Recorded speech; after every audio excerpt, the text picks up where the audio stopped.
네, 예정된 시각이 됐습니다. 오래 기다려주신 우리 온라인으로 함께하고 계신 분들, 그리고 현장에 계신 분들 환영합니다. 오늘 49회를 맞았습니다. 도시재생과 관광 스타트업과 함께하는 단디 벤처 포럼, 현장에 계신 분들의 큰 박수로 시작하겠습니다.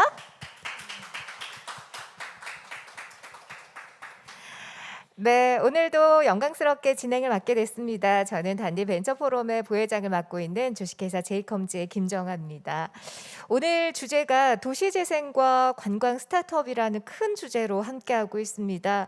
쇠퇴하는 도시를 경제, 사회, 물리적, 환경적으로 저희가 함께 성장하고 시너지를 내는 요즘에 도시재생 사업을 많이들 하고 계신데요. 거기에 또 단디 벤처 포럼도 일임을 할 수 있어서 무한한 영광으로 생각하고 있습니다. 오늘 창업 기업이 성장하고 발돋움할 수 있는 기회를 무려 49회째 맡고 있는데요. 바쁘신 와중에도 이렇게 많은 분들 함께 해주셨습니다. 특히 1:1 투자 상담회를 통해서 이미 사전에 상담회까지 진행을 해서 스타트 기업들에게 많은 도움이 됐었을 거라고 믿고 있습니다. 자, 오늘 행사 빛내주기 위해서 저희 항상 도와주시는 분들 소개 간단히 드리고 또 개회사와 인사 말씀 이어가도록 하겠습니다. 한 분 한 분 소개 드릴 때 현장에 계신 분들 박수 부탁드리겠습니다. 어김없이 와주셨습니다. 제일 일찍 오신 분이십니다. 우리 부산지방 중소벤처기업청의 김문화 청장님 인사드립니다. 네, 그리고 우리 부산광역시 일자리 창업과의 이수일 과장님 어서 오십시오. 네, 그리고 단디 벤처 포럼의 권영철 회장님 반갑습니다. 네, 이렇게 우리 세 분 먼저 인사를 드렸고요. 오늘 1:1 투자 상담회를 이미 진행을 했습니다. 그래서 우리 심사역분들 아주 IR 피칭할 때도 또 귀한 심사를 해주실 분이어서 간단하게 호명하면서 인사드리겠습니다. 우리 스파크랩의 한상우 심사역님 어디 계신가요? 반갑습니다. 오늘도 수고해 주셨습니다. 엑센트리 벤처스의 송지현 심사역님 어서 오세요. 네, 그리고 마지막으로 부산 지역 대학 연합 기술지주의 최수호 심사역님도 귀한 발걸음 하셨습니다. 네, 그리고 사실 가장 중요한 주인공은 바로 여기 계신 우리 스타트업 기업들이 아닐까 싶습니다. 함께 해주신 분들 자축의 박수도 부탁드립니다. 어서 오십시오. 환영합니다. 자, 그러면 오늘 함께 하신 분들 중에서 먼저 단디 벤처 포럼을 여는 개회사로부터 오늘 49회 단디 벤처 포럼을 문을 열겠습니다. 어김없이 우리 든든한 권영철 회장님 모시겠습니다. 박수 부탁드립니다.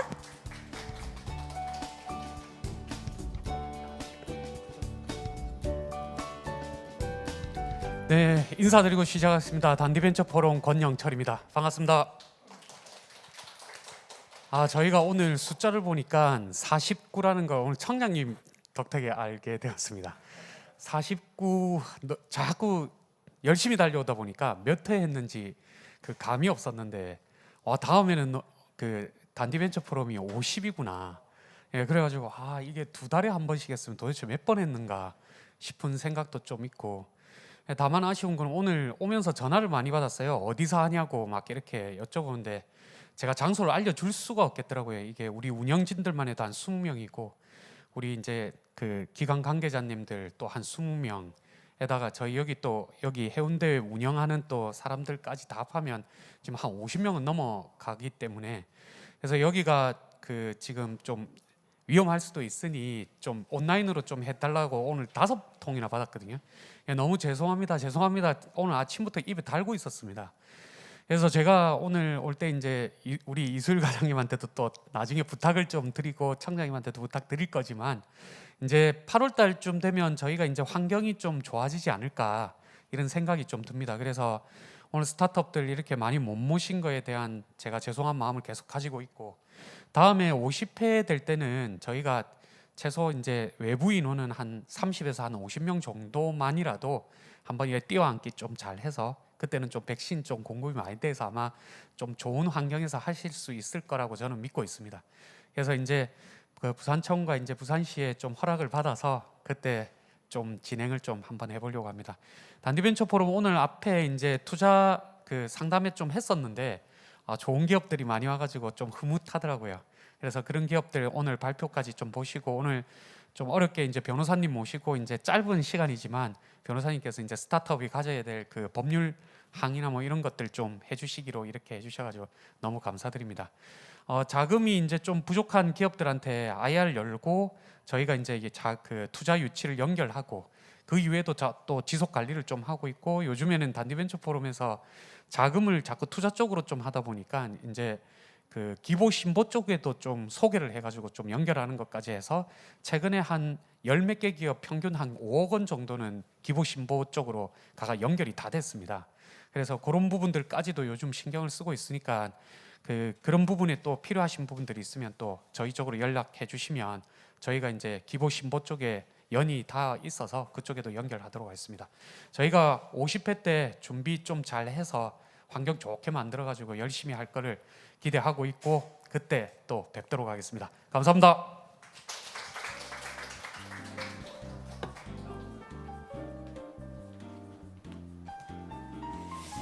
네, 우리 단디 벤처포럼의 권영주 회장님의 개회사로 오늘 문을 열었습니다. 말씀대로 저희가 50회를 1회 남겨두고 있습니다. 50회 때는 좀 더 많은 분들 모실 수 있도록 우리 회장님께서 또 힘을 이렇게 실어주셨습니다. 자, 이제 함께 하신 분들 두 분께 말씀을 청하도록 하겠습니다. 먼저 우리 김훈원 청장님의 인사 말씀 함께 하겠습니다. 박수 부탁드립니다.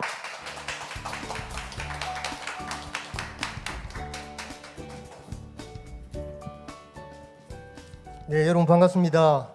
김문환 부산 지방 중소벤처기업청장입니다. 아까 여기 이제 보니까 이게 49회더라고요. 이게 49회 저도 이제 뭐 행사 이런 쪽에 많이 가봤지만 49회 이렇게 계속되는 걸 참 보기가 쉽지가 않습니다. 그만큼 우리 단디 벤처 포럼의 역사, 그 전통을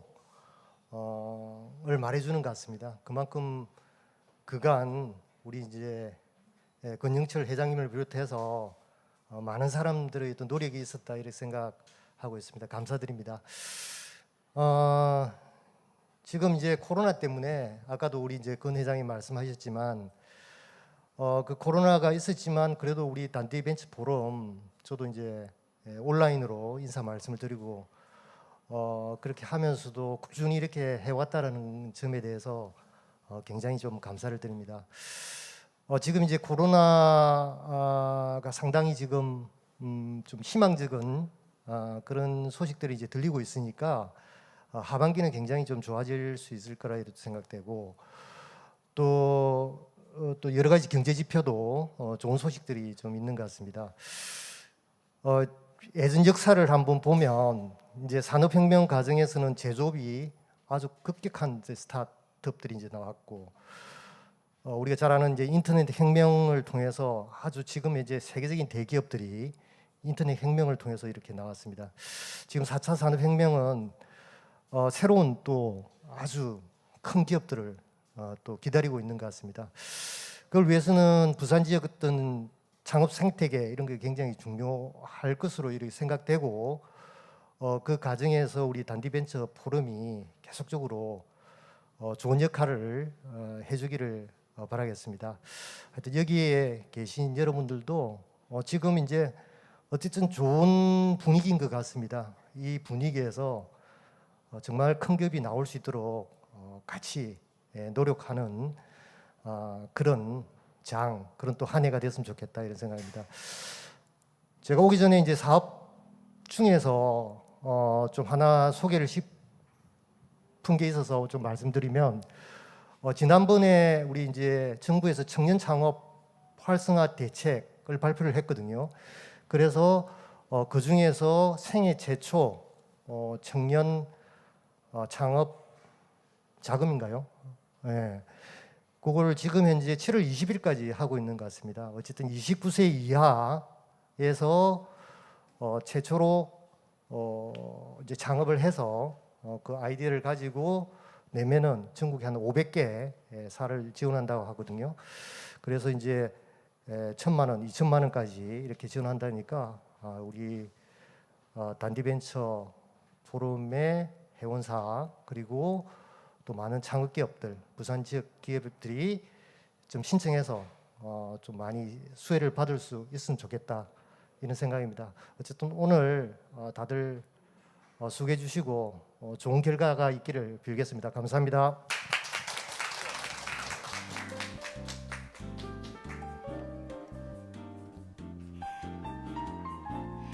네, 청장님께서 또 유용한 정보까지 말씀을 해주셨습니다.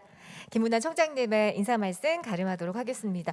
자, 이제 마지막으로 우리 부산광역시 일자리 창업과의 이술 과장님께도 오늘 귀한 축하 말씀 청하도록 하겠습니다. 모시겠습니다.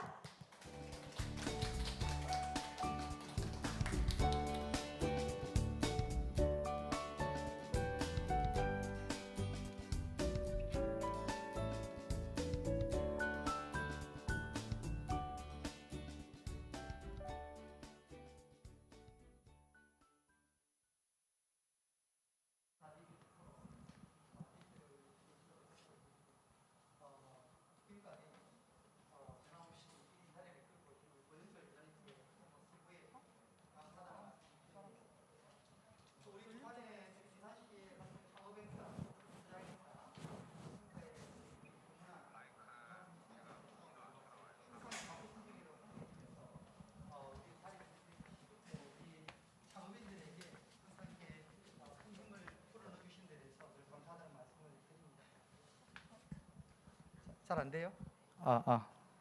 예, 감사를 드립니다.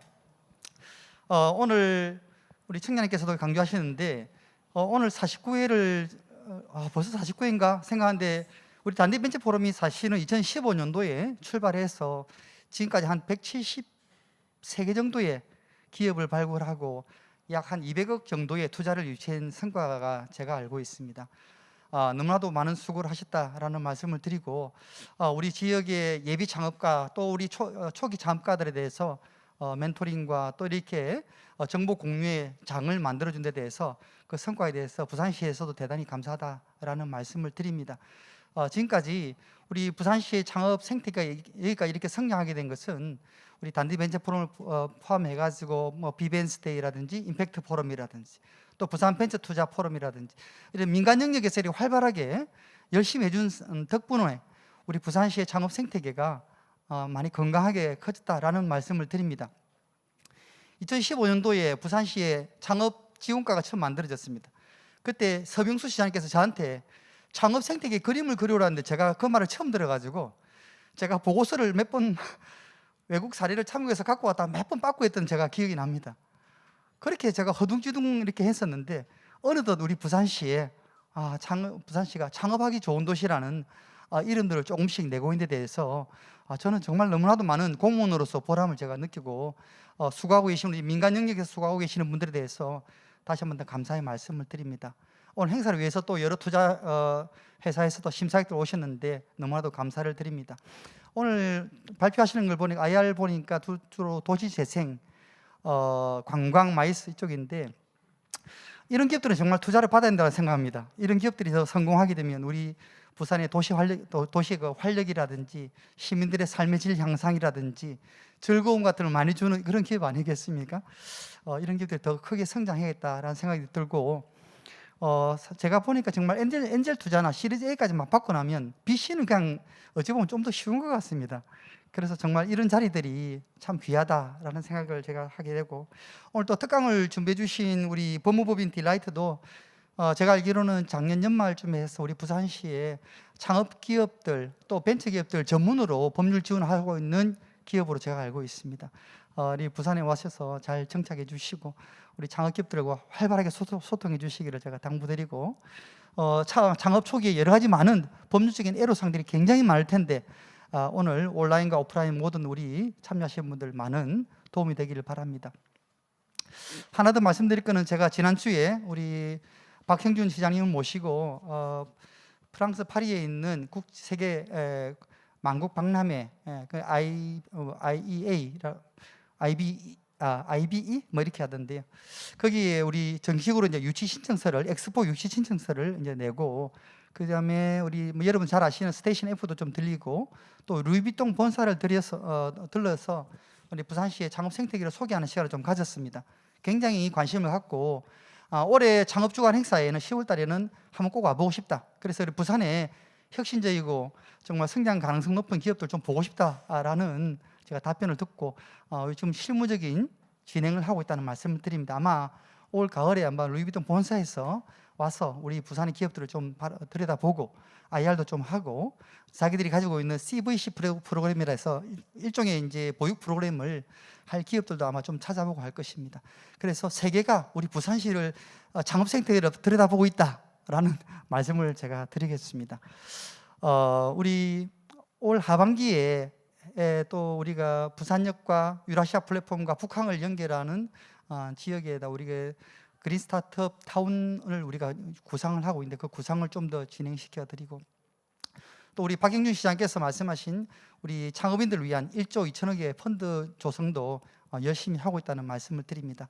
올해 하반기에 우리 창업 지원 정책은 변함없이 뭐 역동적으로 하겠지만 특히 대학과의 협력 문제, 창업에 있어서 그리고 민간과의 협치 문제 이런 문제들 제대로 신경 쓰면서 우리 창업 정책이 좀 더 우리 창업인들에게 체감이 되도록 그렇게 함께 노력하고 부산의 우리 중기청과 협력해서 여러분들에게 정말 체감도 높은 정책이 될 수 있도록 함께 노력하겠다는 약속을 드립니다. 오늘 특히 발표하신 분들 좋은 기회가 되기를 바라면서 인사 말씀에 가름하겠습니다. 감사합니다.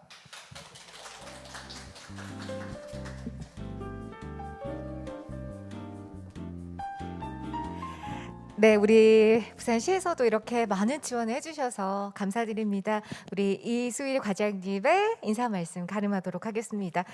저희 이제 오늘 큰 주제죠. 도시재생과 관광 스타트업과 함께하는 단디 벤처 포럼 49회를 맡고 있는데요.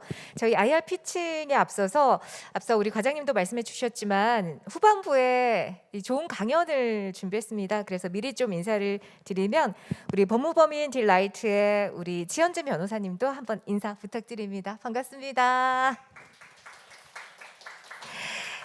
네, IR 피칭이 끝나고 또 강연까지 준비해 줬으니까 함께 하시는 분들 그리고 온라인으로 함께 하시는 분들 끝까지 자리 지켜주시기 바랍니다. 자, 이제 오늘 IR 피칭 이분께 좀 부탁을 드리도록 하겠습니다. 저희 단디벤처 포럼 홈페이지에 여러 가지 질문사항 그리고 유튜브로도 질문사항 남겨주시면 우리 강종수 대표님께서 또 반영해서 대신 질문도 함께 해주실 거라 믿습니다. 자, 우리 발표 시작하도록 하겠습니다. 투자심사 단장이면서 콜즈 다이나믹스의 우리 강종수 대표님 모시겠습니다. 박수 부탁드립니다.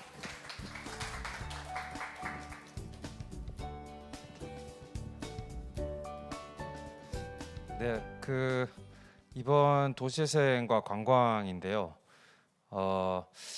이번에 저희가 세 개 기업 소개를 해드린 게 좀 특징이 있습니다. 도시재생이라는 이슈가 사실 임팩트 펀드와 만나면서 이슈가 된 게 사실 뭐 얼마 되지는 않았거든요. 근데 오늘 도시재생 그리고 관광이라는 카테고리로 소개드릴 기업은요. 업력이 짧게는 뭐 한 3, 4년 정도 그리고 길게는 거의 한 10년 이상에 육박하는 사실 기업이기 때문에 창업 기업이라기보다는요. 오늘의 이슈가 지금까지 고생해왔던 각 영역에서 코로나라는 이슈를 만나면서 지역의 어떤 그 도시재생 콘텐츠 혹은 이제 새롭게 소비될 관광 콘텐츠로 뭔가 피벗이 되는 단계에 있는 기업들이 좀 소개를 좀 해드리게 되었습니다. 그래서 도시재생과 관광이라는 영역을 구분지어서 도시재생 기업 뭐 1개 내지 2개, 관광 뭐 2개 내지 1개 이런 게 아니라 그 도시재생이라는 로컬의 특징 자체가 관광 콘텐츠가 되는 이 도시 로컬이 사실 잘 없거든요. 근데 부산이 이제 그런 특징을 가졌기 때문에 도시재생과 관광이라는 영역을 따로 떼지 않고 이 두 가지가 왜 부산에서 투자를 받으면서 성장을 해야 될 영역이냐라는 걸로 좀 발굴을 했습니다. 네, 세 개 기업 발표고 첫 번째 기업은요. 투자 상담에서도 오늘 아마 상담을 하셨을 텐데 더메이커스라는 회사고요.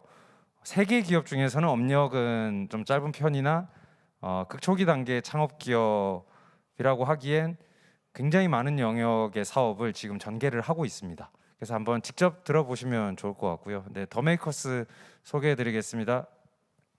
네, 장민규 대표님. 네. 저희 단디 포럼에서는 계속 7분 발표, 8분 질의응답 고수하고 있는데요. 뭐 여건상 한 1, 2분 정도 더 쓰시면 질의응답에서 또 그 부분 차감해 가면서 진행하도록 하겠습니다.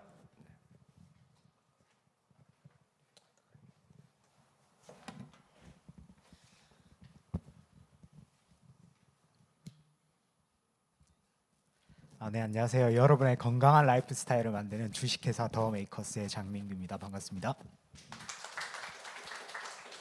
제가 2년 전 단디벤처 포럼에서 발표했었는데 덕분에 또 많이 성장을 하고 또 발표를 하게 되니까 또 감회가 새롭습니다. 저희가 하는 사업은 왼쪽에 보시는 지표처럼 저희는 건강한 레저 활동, 즉 여가 활동이죠. 여가 활동과 개인의 건강, 신체적, 정신적 건강 상태에 대한 연구를 기반으로 해서 저희가 이러한 사업들을 조금 더 로컬에서 균형 있는 발전을 도모하면서 시작할 수 있지 않을까라는 창업 정신으로 시작을 하게 되었고요. 그래서 저희가 하고자 하는 사업들은 지역의 이러한 여가 시설들에 대한 균형 발전, 수도권에 대한 과민을 해소하고 로컬에서도 충분히 여가 관광을 즐기고 지역 경제, 스포츠, 교육이 등 관련 산업의 시너지 효과를 내면서 로컬들의 서비스업들에 대한 고도화와 고용 창출의 효과와 그리고 젊은 층들이 이탈하지 않고 견고한 그러한 로컬이 될 수 있도록 하는 그러한 도시재생과 이러한 개발 사업들에 대한 임팩트에 대한 목표를 가지고 사업을 해 나가고 있습니다. 시장의 문제점들을 보시면 첫 번째로 도시재생의 근본적인 원인은 주거와 문화입니다. 이러한 주거 문화에 대한 해결이 필요했었는데 그러한 부분들을 수도권에 기반되고 부대 시설에 집중되어 있는 그러한 수도권 과민 현상들을 해소하기 위해서 이러한 생활 편의 시설들이 많이 지방에는 필요하다라는 부분입니다. 오른쪽에 지표를 보셔도 지방 근로자들의 불편 사항 중에 1위가 편의 시설에 대한 부족. 이에 따라서 당연히 젊은 층들이 지방을 이탈을 하게 되는 케이스가 많이 발생하고 있고요. 아래쪽을 보시면 수영장 한 개소당 13만 명이 이용해야 되는 그러한 현실 속에서 저희는 살고 있습니다. 그리고 OECD 국가 중에 어린이 익사율이 우리나라가 또 1위를 차지하고 있었습니다. 이러한 문제점들에서 해양 레저 이런 관광 산업들의 성장을 하고 있는데 대부분의 장비들과 기술들은 해외 의존을 하고 있다는 문제점들이 있었습니다. 그래서 저희는 이러한 문제점들을 해결을 하고자 하고 있고요. 그래서 이러한 세 가지 요인을 바탕으로 해서 저희는 국산화를 통한 장비와 기술력 그리고 시설이 대규모에 대한 시설 투자가 필요한 게 아니고 저희는 소그룹 레슨들을 목표로 하기 때문에 그러한 소규모 시설도 가능하다라는 부분 그리고 무엇보다 예산 낭비를 하지 않기 위해서는 지속 가능성이 필요합니다. 이러한 지표들을 가지고 저희는 사업을 진행을 하고 있습니다. 그래서 저희가 드리는 가치는 수중 레저 플랫폼 즉 저희가 하고 있는 인공 파도 기반으로 하는 인공 수영, 인공 서핑에 대한 부분으로 저희는 로컬의 여가 문화들을 만들어 나가고요. 그래서 가족 단위 우리 아이와 할 수 있는 체험 활동이 무엇인가 아니면 주말에 우리 아이랑 갈 수 있는 곳이 우리 집 근처에 있느냐 아니면 럭셔리 레저가 아니라 누구나 부담 없이 편하게 사용할 수 있는 그러한 교육과 체험을 받을 수 있는 시설들이 주변에 있느냐에 대한 가치들을 저희는 제안을 드리고 해결해 나가고 있습니다. 관련 시장들은 코로나 이슈로 해서 많은 힘든 가운데도 있었지만 지금 그럼에도 불구하고 레저 트렌드는 오른쪽에 보시는 바와 같이 체험형 그리고 1인 1여가 시대가 되었고 MZ세대들은 콘텐츠를 기반으로 하는 이러한 여가 레저 분야를 시장을 이루고 있었습니다.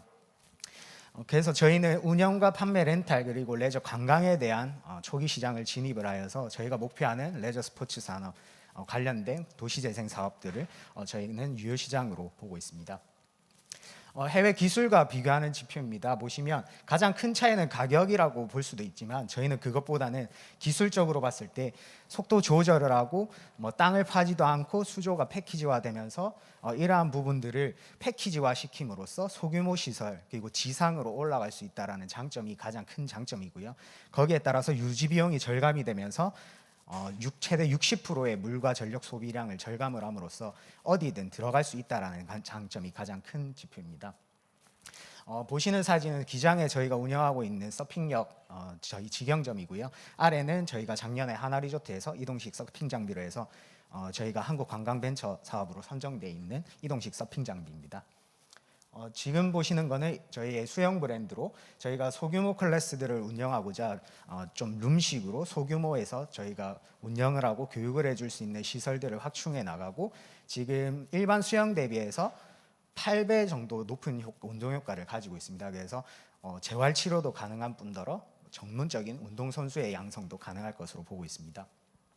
그래서 저희의 비즈니스 모델은 저희의 시설에 대한 운영 수익과 그리고 저희의 레저 어트랙션에 대한 판매 그리고 렌탈적인 수익 그리고 저희가 지자체화했을 때에 대한 저희의 사업장 유지, 관리, 컨설팅에 대한 수익으로 비즈니스 모델을 잡아가고 있습니다. 그래서 저희의 프로세스는 신규 오픈에 대한 부분, 운영을 할 수 있는 부분, 거기에 저희 브랜드뿐만 아니라 타 업체와에 대한 컨소시엄에서 어떻게 프로세스를 풀어갈 건지에 대한 지표를 저희가 프로세스화 시켜서 매뉴얼로 구성을 하고 있고요. 저희는 18년도 3월에 법인 설립을 하면서 19년도에는 청년 창업 사관학교 우수기업으로 선정이 되었고요. 그리고 작년에는 한국관광벤처 사업으로 선정이 되어서 이동식 서핑 장비를 출시를 하였습니다. 그리고 올해는 감사하게도 또 부산 대표 기술 창업 기업으로 선정이 되어서 계속적으로 성장을 하고 있습니다. 그래서 저희는 각 멤버들이 각 전문가들이라고 표현하기에는 업력이 짧을 수도 있고 높을 수도 있지만 전문가라기보다는 그 경력자들이 각자의 역할들을 함으로써 역할 조직을 꾸려나가고 있습니다. 그리고 파트너사들과 함께 대표적으로 도시재생 분야는 부산 도시재생지원센터와 MOU를 통해서 저희가 같이 사업을 추진해 나가고 있습니다.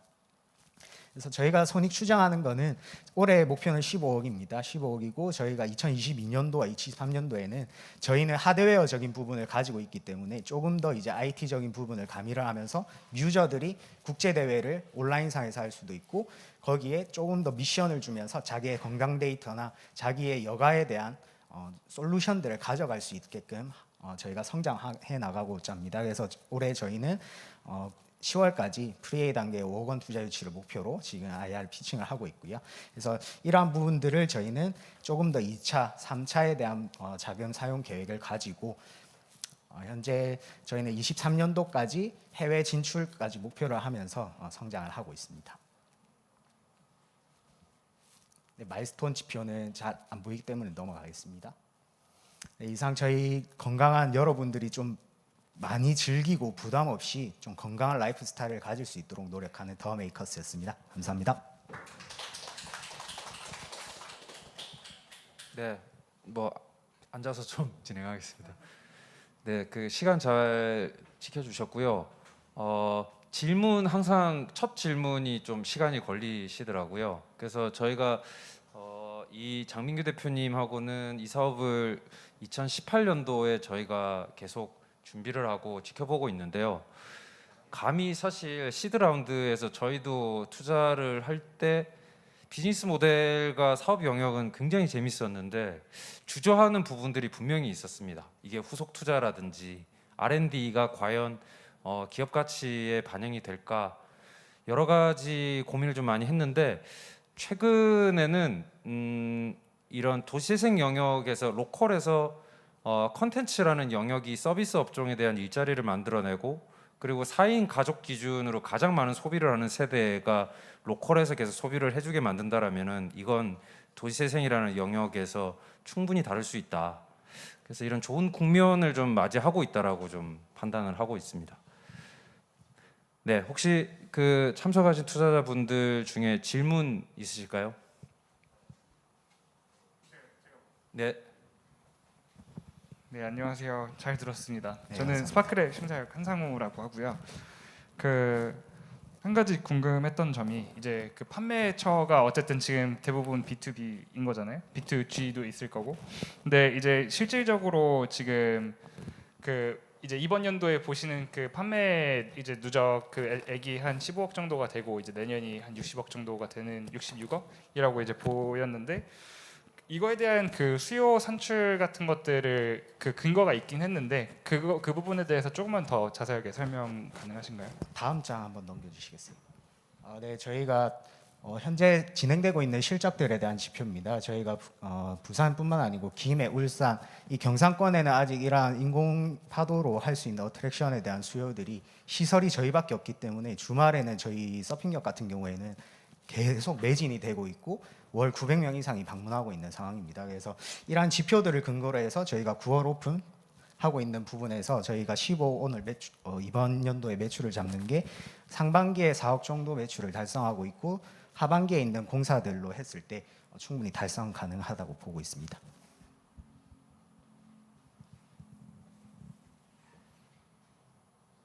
네, 최소 실장님.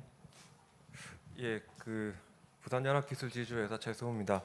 저는 조금 뭐 심사역의 입장보다 좀 개인적인 입장에서 한번 질의를 드리고 싶은데요. 이런 아이템 같은 경우에 이 서핑역이죠. 서핑역인데 누구나 부담 없이 뭐 편하게 이용을 할 수 있는 이런 환경이 돼야 될 것 같은데 사실 저희 애가 이제 주말마다 이 서핑역에 가거든요. 뭐 김언니한테 잘 이렇게 교육을 받습니다. 근데 이게 단가가 사실 보통 단가가 아니에요. 그러니까 한두 번 가서 이용을 하는 단가는 충분히 되겠지만 지속적으로 어떤 운동을 스포츠를 배우기 위한 이런 단가에서는 조금 벗어난다고 생각을 하거든요. 근데 제 생각에는 이런 아이템이 조금 이렇게 확 퍼지려고 한다면 이런 부분에 대해서 좀 부담도 좀 줄어들어야 될 것 같은데 그런 부분들은 어떻게 생각하고 계세요?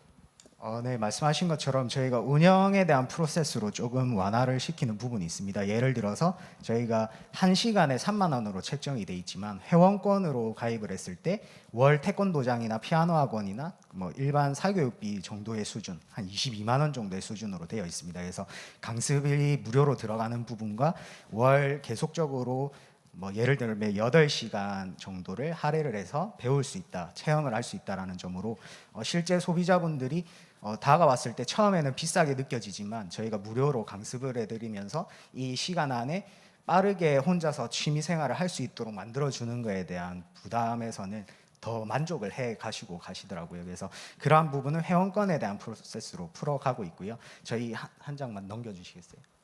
저희 서핑역에 대한 지표들입니다. 보시면은 만족도 조사를 했을 때 저희가 압도적으로 높은 게 아이에 대한 만족도입니다. 아이들이 가장 좋아했고 1시간을 탔을 때 추가로 1시간을 더 타는 경우가 허다했고요. 그래서 저희가 평점 5점 기준으로 했을 때 4.8점 정도가 서비스와 아이에 대한 만족도 지표로 보시면 될 것 같습니다. 네, 요새는 사람이 너무 많습니다. 네, 안녕하세요. 지금 서핑역 이거를 설치하실 때 별도의 라이센스나 허가 같은 게 조금 필요할 것 같은데 이거에 대한 리스크가 있는지 또 전국적으로 할 때 있어서 그러한 뭐 리스크 보완 전략이 있는지 조금 더 설명해 주시면 감사할 것 같습니다. 네, 지표 한 번만 더. 제가 예상 질문은 아니었는데 다음 지표로 넘겨주시면 돼요. 아니요, 그 다음. 네네. 보시면 저희가 기술 같은 경우에는 국산화를 하면서 특허 인증을 특허 등록을 하고 상표도 마찬가지고요. 운영 프로세스에 대한 부분도 저희는 역 컨셉으로 가져가면서 이러한 허가적인 부분에서 지자체랑 협의를 했을 때 저희가 이 시설을 오픈하고 시작할 때는 이 관련 법령이라고 할까요? 이런 규정들이 없었어요. 그래서 저희도 처음에 가장 필요한 보험적인 부분 이러한 부분을 어떻게 해소를 하게 됐냐면 체육시설로 저희는 등록을 하면서 보험 적용을 받게끔 만들어줬고 아마 전국에 저희가 최초였던 것 같아요. 그래서 그런 식으로 해서 저희는 그런 안전에 대한 부분, 허가에 대한 부분들도 충분히 아무 문제가 없습니다. 좀 마지막으로 여쭤보면 사실 이런 거 같은 게 홍보 효과가 상당히 중요할 것 같은데 저희도 뭐 저희 애기 아는 엄마가 같이 가자고 해서 이제 갔다가 계속 가거든요. 근데 우리 지금 서핑역이 기장 쪽에 상당히 또 멀리 들어가서 아무도 보이지 않는 창고 같은 곳에 이렇게 지금 위치해 있지 않습니까? 근데 어차피 조금 이렇게 홍보 효과를 좀 발휘하려고 한다면 좀 밖에 외부에서 잘 보이는 데거나 뭔가 이렇게 사람들한테 보여줄 수 있는 이게 있으면 상당히 많이 좀 어필을 할 수 있을 것 같은데 그런 부분들은 어떤 계획을 가지고 계신 게 있나요? 서핑역 같은 경우에 오시는 분들도 그런 얘기를 많이 하세요. 서핑인데 왜 바다 쪽에 없고 산 쪽으로 있느냐 막 많이 얘기를 하시는데 저희가 기장에 있는 기점을 기준으로 좌측 우측을 했을 때 초등학교가 2개고요. 주거 지역이고 일광 신도시가 위치해 있고 저희가 주목한 거는 이러한 체험을 하거나 했을 때 퇴근 후 방과 후에 찾아올 수 있는 시설이 되어야 한다라는 목적이었습니다. 그래서 광고 효과를 해서 많은 광고비를 투입을 하면서 고객을 유치하기보다는 주거 지역 이러한 환경에 저희가 들어감으로써 걸어서 올 수 있고 누구나 주말에 한 번씩은 올 수 있는 거리 안에는 있자라는 판단으로 해서 저희가 그러한 시설의 위치에 들어가게 되었고요. 그렇다고 저희가 광고를 안 하는 건 아니고 지역 로컬에 대한 부분에서 지자체에 대한 부분에서 같이 바우처 사업을 진행을 한다든지 방과후 체험교실 같은 그런 프로그램을 활용을 하면서 많이 뭐 표면적인 광고비라기보다는 그런 프로그램들과 지자체와의 협업을 통해서 저희는 많이 광고를 하고 있는 것 같습니다. 네, 시간이 뭐 얼마 안 남긴 했는데 혹시 질문으로 나오진 않았는데 마지막으로 좀 이렇게 말씀 주실 부분이 있을까요? 네, 한 번 더 넘겨주시겠어요?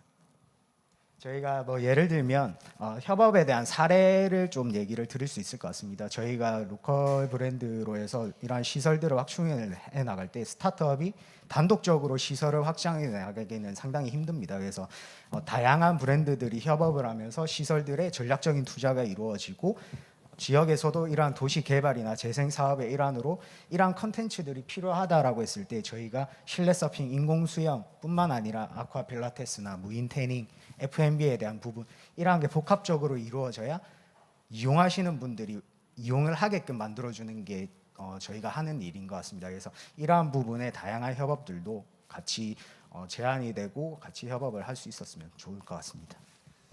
네, 시간 관계상 이것으로 첫 번째 발표 마치도록 하겠습니다. 수고하셨습니다. 감사합니다.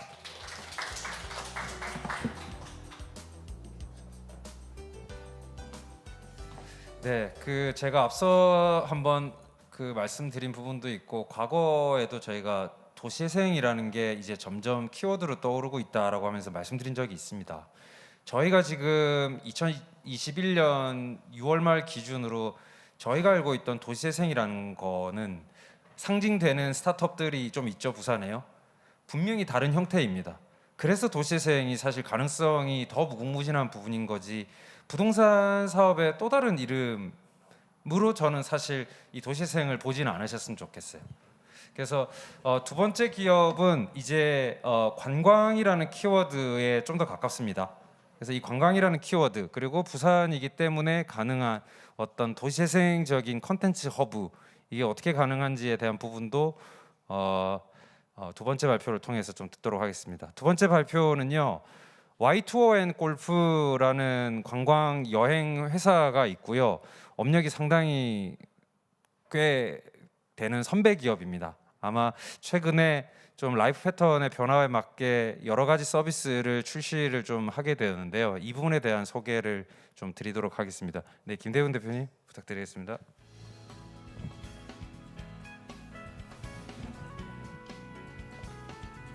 예, 반갑습니다. Y2N골프 김대곤입니다. 저희는 코로나 전에 직원 한 35명 직원이 전통적 관광 기업을 운영했던 회사입니다.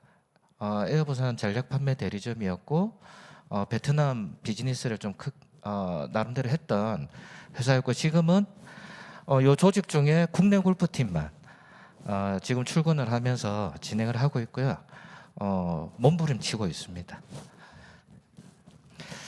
저희는 코로나 전에 3년 동안 거래 금액 553억 정도, 매출 50억 정도의 회사였습니다. 계속 성장을 해왔고 코로나 시기 작년 1년 동안에 매출이 70% 감소는 했지만 업계 평균 대비해서 나름대로 잘 버티고 있는 경쟁력 있는 회사라고 생각을 합니다. 저희가 생각하는 코로나 이후의 여행업계는 플랫폼, 로컬, FIT, 안전을 중요시하는 패턴으로 여행이 변화될 거다 이렇게 생각을 하고요. 여행을 선택하고 다녀오는 전 과정에 디지털이 필수적으로 운영될 것이다. 필요할 것이다라고 생각을 해서 저희들도 기존의 오프라인 전통 관광 기업에서 스마트 관광 기업으로 전환하려고 노력하고 있습니다. 저희가 생각하는 비즈니스는 골프와 마이스를 테마로 한 각 메가시티 도시 간의 교류를 하는 플랫폼입니다. 단기적으로는 부산을 테마로 한 부산 골프의 마이스 플랫폼을 개발하고자 합니다. 말씀드리기에 앞서 가지고 저희가 생각하는 해운대가 왼쪽이고 구글에서 검색하면 저런 해운대 백사장이 나오는 저런 좀 인식하는 괴리가 있다고 저희들은 생각을 하고 있습니다. 그래서 저희들은 이런 좀 올드한 이미지의 부산 관광, 부산 마이스가 아니고 골프와 포상 마이스, 쇼핑, 인싸 여행, 레저 스포츠가 어우러지는 골프 마이스 관광을 좀 진행해 보려고 합니다. 저는 한 45개국 한 300개 이상 골프장을 다녀왔는데요. 부산이 세계적인 골프 목적지라고 확신하고 있습니다. 그 이유는 사계절 공을 칠 수 있는 온화한 날씨고 다운타운을 중심으로 1시간 거리에 30개의 골프장이 있습니다. 골프 편의성이 있고요. 그다음에 부산은 세계 9위의 마이스 도시입니다. 그리고 부산이 속해 있는 아시아는 골프 인구가 급속도로 증가하고 있습니다. 더구나 부산은 쇼핑, 미식, 야경, 레저, 카지노 등 골프 관광 마이스에 필요한 오감만족 인프라를 보유하고 있다고 생각합니다. 아시아의 골프 인구는 크게 성장하고 있습니다. 그리고 골프에 대한 인식도 대중 스포츠로서 인식이 변화되고 있고 2030 세대의 골프 인구 유입도 크게 지금 확산되고 있습니다. 저희가 생각하는 부산 골프 마이스의 목표 시장은 국내에서 숙박을 하면서 공을 치는 124만 명, 1조 시장인데 124만 명을 부산으로 유치하는 겁니다. 그리고 부산에서 이루어지는 마이스 수요 490만 명에게 골프 컨시얼지 서비스, 골프 서비스를 제공하는 겁니다. 그리고 에어부산이 지향하는 25개 도시에 사는 골프 인구를 부산으로 골프 관광객으로 유치하는 게 저희의 목표 시장입니다. 저희는 골프 관광 마이스를 플랫폼에 넣어서 융합형으로 저희가 비즈니스를 진행하려고 하고 있습니다. 저희는 오프라인 비즈니스는 이미 정리가 되어 있는 상황이고 저희가 준비되지 못한 온라인 비즈니스를 지금 진행 중에 있습니다. 저희가 지난 11월 달에 부산 골프를 런칭을 해가지고 지난 5월까지 500명 정도 행사를 유치를 했습니다. 그리고 3억 원 정도의 매출을 올리고 와가지고 식사하시고 관광하시고 하는 간접 매출까지 7억 정도의 간접 매출까지 이루어졌다고 생각을 하고 있고 현재 행사를 진행하기 위한 차량도 세 대로 지금 늘려놓은 상태입니다. 지난 6개월간 그 부산 골프를 진행했던 결과의 데이터들입니다. 명문, 만족, 패키지, 비즈니스 이런 데이터들이 나오고 있습니다. 저희는 전통적인 관광기업이기 때문에 IT나 온라인 마케팅에 대한 약점을 가지고 있습니다. 협업을 통해서 그런 부분들을 해결해 나가고 부산 골프를 성공시킬 수 있다는 것은 다 그 프로세스가 똑같기 때문에 다른 도시, 해외의 다른 도시에서도 이 비즈니스가 성공할 수 있다는 생각을 가지고 있습니다.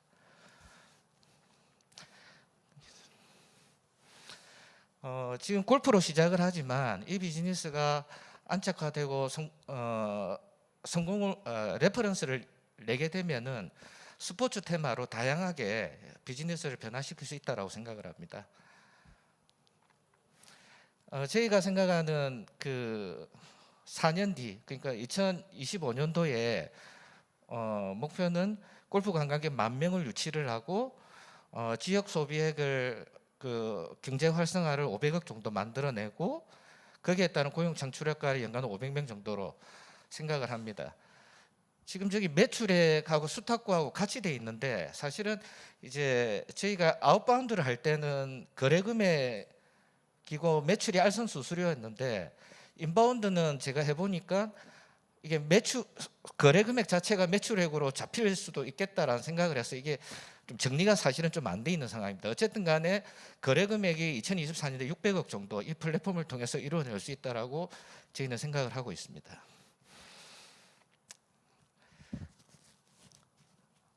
저희가 생각하는 골프 여행 마이스 플랫폼은 여러 경쟁 업체들이 있습니다. 그렇지만 제가 생각을 할 때 대형 여러 경쟁 업체들이 제가 존재하는 이 부산에 리얼 데이터를 만들어낼 수는 없다라고 생각합니다. 그래서 제가 생각을 할 때 제가 부산에서 골프 여행 마이스 플랫폼을 제대로 만들 수 있고 카카오 골프나 하나투어나 또는 네이버 여행이 저만큼 데이터를 잘 만들어낼 수는 없을 것이다 라는 생각을 하고 있습니다. 예, 맞췄습니다. 예, 감사합니다.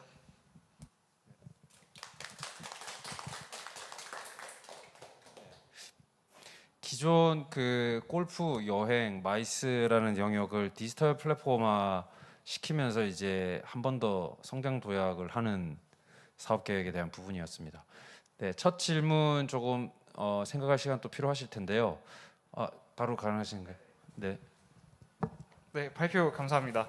그 디지털 플랫폼으로 올라가는데 그 구체적으로 이거를 그 엮는 방법에 대한 하우를 제가 그 좀 듣고 싶어서 이게 그냥 지금 이 세 가지를 묶으시는 거잖아요. 아이디어는 되게 좋아요. 골프가 있고 그다음에 관광이라는 게 있고 그다음에 지금 이걸 디지털 플랫폼으로 묶어서 이거를 사람들이 패키지로 이용을 할 수 있게끔 한다라는 아이디어인데 예, 맞습니다. 이거를 그냥 그 아까 전에 예시만 봤을 때는 뭔가 그냥 그 상품만 이렇게 딱딱딱 올려놓고 사람들이 거기에서 직접 약간 선택해서 약간 들어가는 것 같은 그런 느낌이었거든요. 근데 이거를 하나로 묶으려면 어떻게 보면은 이걸 사람들에게 뭐 추천을 해주는 알고리즘이라든지 이제 그런 것들이 뭐 생각할 수 있을 만한 아이템인 것 같은데 그런 부분들에 네, 대해서 저희가 지금 그 부분과 관련해 가지고 사실은 이제 기획 단계는 거의 끝났고 지금 설계 단계로 지금 공정률로 따지면 10% 정도 됩니다. 근데 죄송하게도 제가 그런 기술 알고리즘이라든지 이런 부분에 대해서 기술적인 부분들은 사실은 좀 많이 부족하고 그 부분을 따로 진행하시는 이제 외주 업체가 따로 있고 제가 그분들한테 요구했던 핵심은 뭐냐면 여행 상품을 파는 페이지가 아니고 골프를 치려고 하는 사람에게 여행 서비스를 제공하는 것이다. 그리고 마이스로 오는 사람들에게 여행 서비스를 제공하는 것이다. 골프 컨시얼지와 여행 서비스를 제공하는 것이다. 그래서 이거를 골프 여행을 여행의 관점으로 바라보면 여행사가 되는 것이고 스포츠의 관점에서 바라보면 서비스가 될 수 있을 것이다. 그거 한 가지하고 또 한 가지는 로컬 플랫폼이기 때문에 다른 지역에 다른 도시에 계신 분들이 만들어낼 수 없는 리얼 데이터가 수시로 업데이트 될 수 있는 그런 컨텐츠가 올라가는 그런 시스템으로 개발을 해달라. 그 두 가지를 제가 말씀을 드리고 계속 대화 중에 있는 상태입니다. 그 사실은 제가 이제 제가 이제 IR이라든지 이런 부분들은 사실은 이때까지 해본 적이 없고 사실 그 동안에 계속 이제 전통 관광만 하다가 코로나가 생기면서 그동안 너무 해보고 싶었던 사업이었습니다. 이 사업이.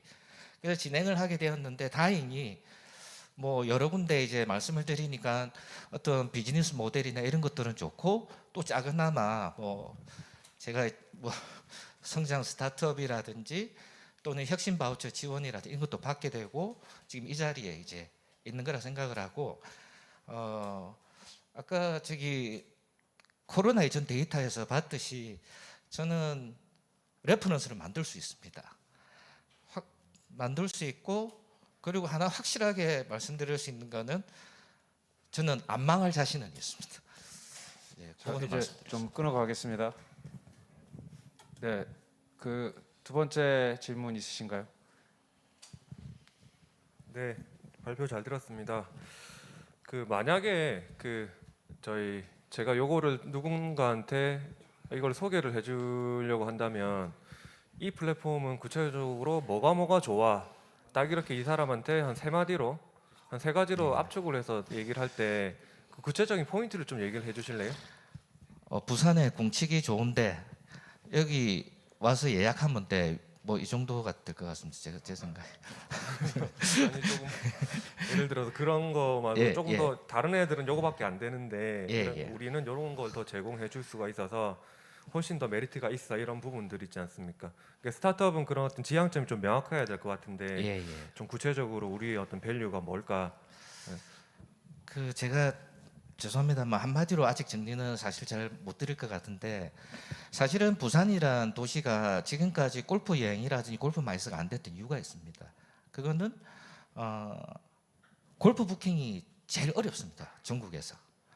지금도 골프 부킹이 너무 어렵고, 그러다 보니까 여행사 쪽에서 측면에서 여행 상품으로 이 골프 상품을 만들어내는 게 상당히 힘들었고, 또 골프 영역에 계신 분들은 굳이 뭐 여행 서비스를 할 필요가 없는 것이고, 그 다음에 마이스 분들은 제가 이제 여러 가지 얘기를 들어보니까 부산 지역에 있는 마이스 업체 분들이 대부분이 전시 행사 위주로 좀 돼 있더라고요.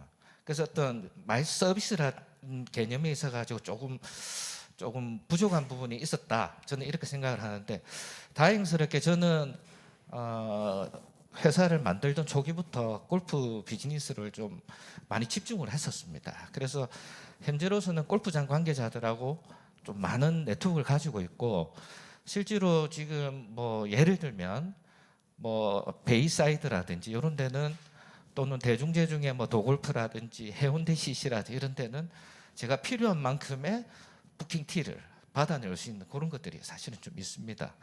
그래서 저희가 생각하는 그런 골프에 대한 특화된 뭐 능력, 그리고 저희가 생각하는 인바운드는 필수적으로 항공이라는 것들이 필수적인데, 영남에 있는 2,000개, 예를 들어서 2,000개 여행사 중에 항공 발권을 하거나 항공 블록을 가지고 있는 여행사 거의 없습니다.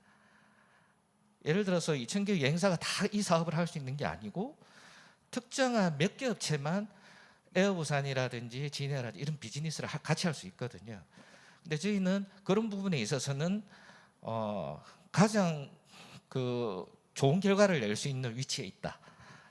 그래서 골프라는 영역, 항공이라는 영역, 이런 부분까지 합쳐 놓으면 저희가 뭐 단순히 골프나 이런 부분에 있어서는 다소 능력이 떨어질지 몰라도, 이거를 아울러서 업무적으로 진행을 하기에는 저희만한 업체는 없다, 이렇게 좀 장황하게 좀 설명을 드립니다. 이걸 정리를 해보겠습니다. 예. 잘 알겠습니다.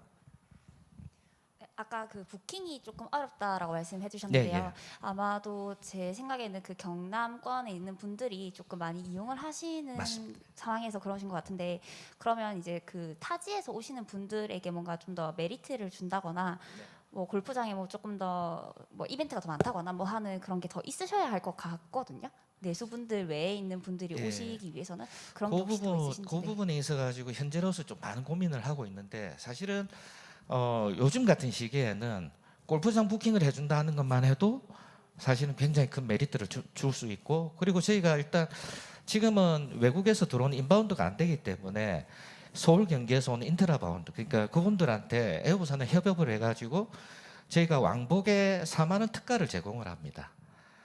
보통 항공료가 한 7, 8만 원, 10만 원 왕복에 들어가는데 반값 정도로 제공을 하고, 그다음에 공치는 사람들이 이제 화물이 많기 때문에 화물 25km, 그러니까 LCC 노선들은 이제 그게 다 사실은 수익인데 25km를 저희가 개런티해서 에어부산 협업을 그렇게 하고 있고, 그다음에 와가지고 사실은 이렇게 이동하는 데 있어가지고 불편한 것들이 사실은 많아가지고 저희가 차량 서비스를 제공을 하는데, 차량 서비스는 사실은 저희 수익 모델이 아니기 때문에 그냥 거의 기름값 정도로 이렇게 제공을 하고 있기 때문에, 그걸 아우르면은 사실은 뭐 제 생각에 20만 원 이상의 경쟁력은 저는 생긴다고 생각을 합니다.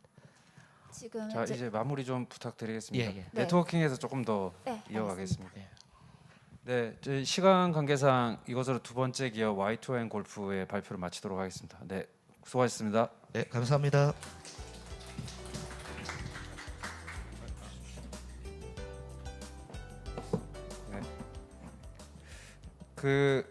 이 기업 저는 사실 뭐 멘토링을 하거나 딥한 커뮤니케이션 해보지는 않았지만 좀 쭉 지역에 있기 때문에 계속 봤었을 때요.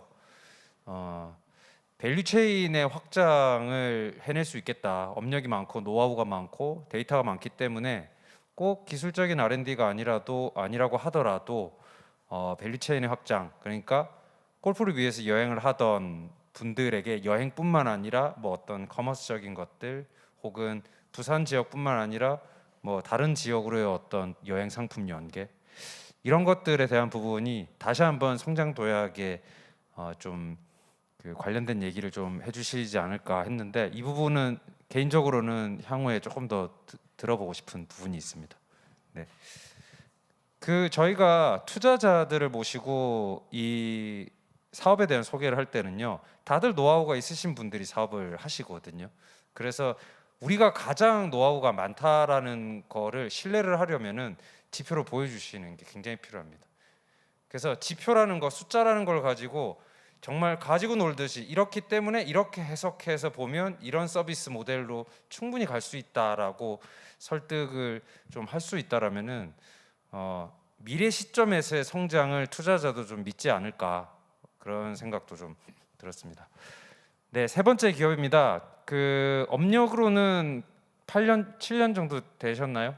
네, 핑크 투어인데요. 이 기업은 제가 2014년, 15년 이때 아마 뵀던 것 같은데 그 여성에 특화된 여행 그 중에서도 태교라는 그 주제에 대한 그 여행에서 시작을 했고요. 또 이번에 여성을 위한 여행뿐만 아닌 어떤 소비 가능한 컨텐츠로서의 피벗 포인트를 가지고 있는 기업입니다.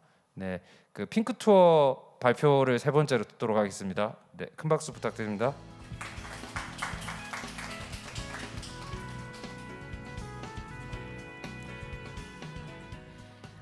조금 날씨가 덥고 이러니까 지친 느낌이 드네요.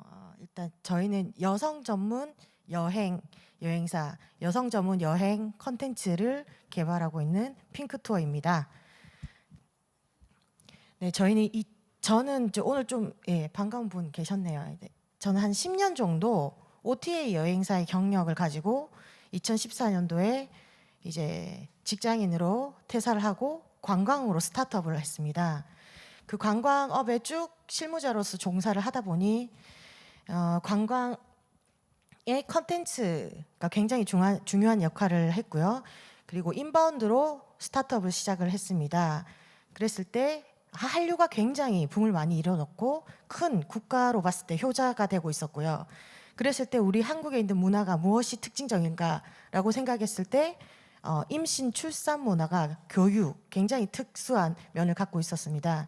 그래서 저는 이제 임산부에 관련된 태교 여행으로 중국인들의 인바운드를 확장시키고자 관광 스타트업으로 이제 한국관광공사에 저희 아이디어가 채택되면서 시작을 하게 되었어요. 그리고 이제 중국 쪽 인력을 늘려서 중국 인바운드의 상품에 맞는 상품 개발과 시스템 개발이 들어가고 있었고요. 그리고 작년까지 이제 부산시와 함께 부산에 있는 컨텐츠 그리고 한국관광공사랑 같이 중국을 가서 저희 회사에 있는 컨텐츠들을 알리고 이제 계약되는 상황이었어요.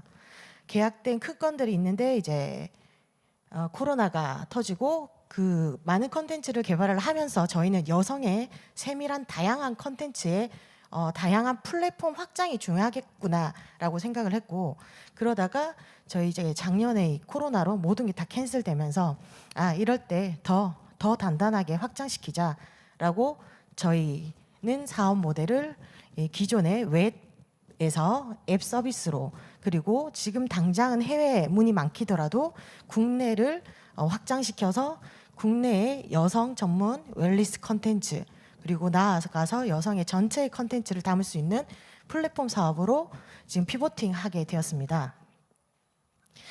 웰니스라고 하면은 뭔가 온화한 느낌이 있고 뭐 쉼, 뭐 힐링 이런 느낌이 있지만 명확하게 잘 모르겠고 이런 물음표가 뜨실 수도 있을 거예요.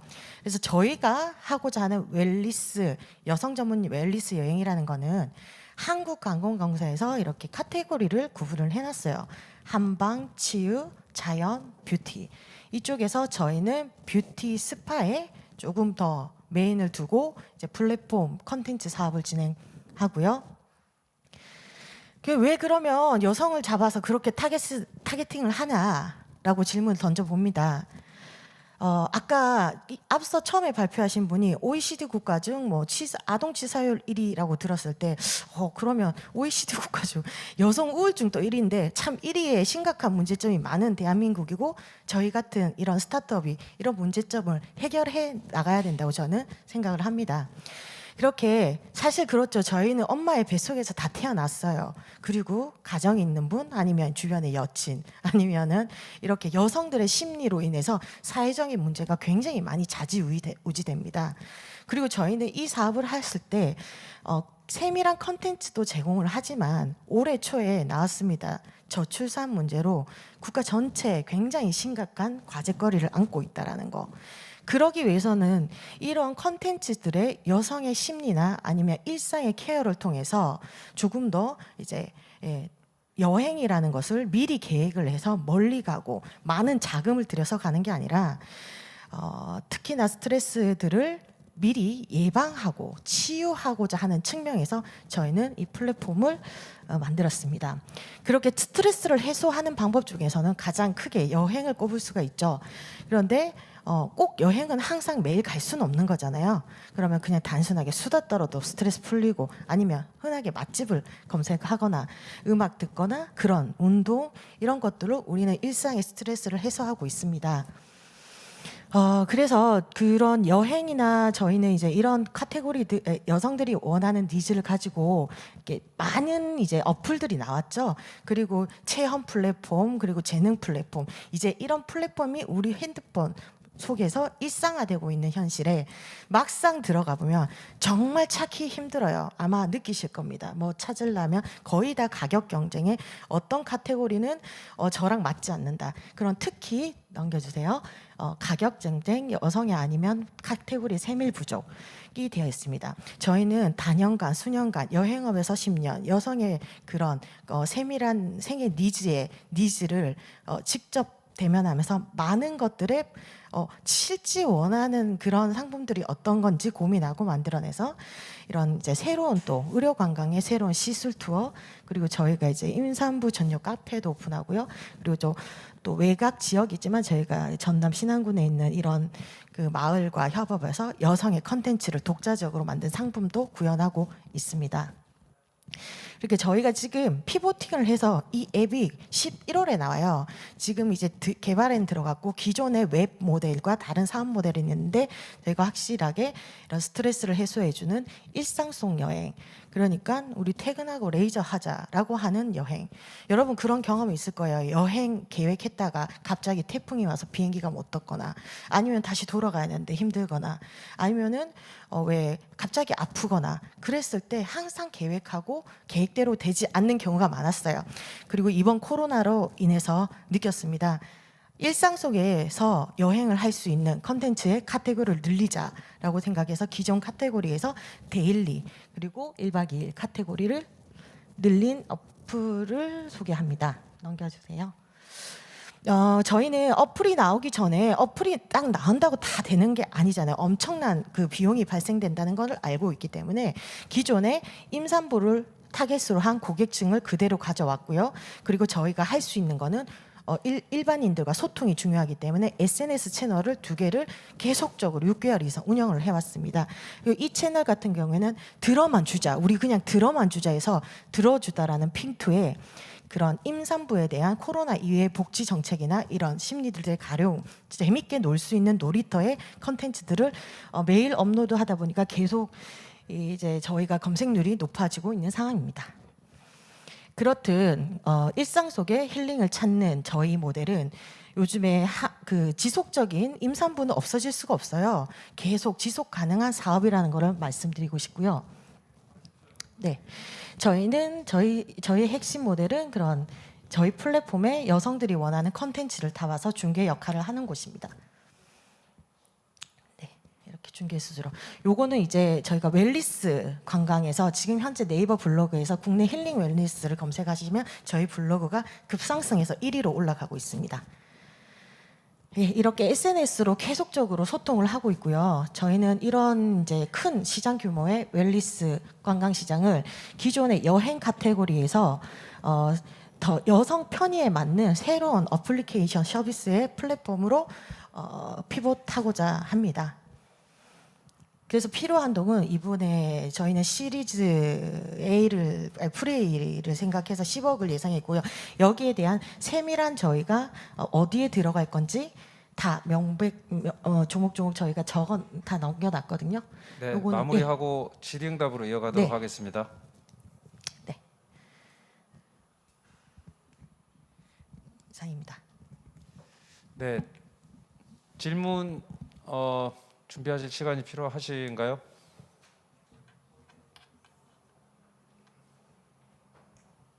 대표님 지금 이미 임산부를 대상으로 미리 사업을 하셨던 경험이 있으셔서 네. 여성을 주로 타겟으로 진행을 하시는 것 같기는 한데 지금 조금 그 나오셨던 어플리케이션 상의 그 목업 제품 상에서는 뭐 갱년기 투어도 있고 또 임산부 대상이 아니라 전체 여성을 대상으로 하는 것처럼 보여요.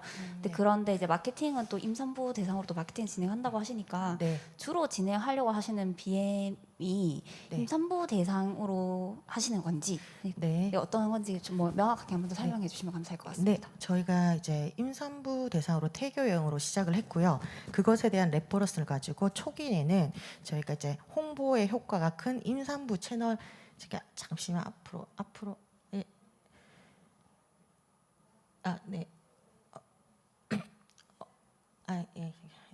그 임산부로 시작을 했고 이미 제휴되어 있던 그런 업체들의 다 많은 고객들이 잠재되어 있어서 임산부로 시작을 해서 저희가 차츰차츰 여성 전체의 생애 주기별 니즈로 확장시켜주는 계획으로 가고자 하다 보니 이렇게 나왔습니다.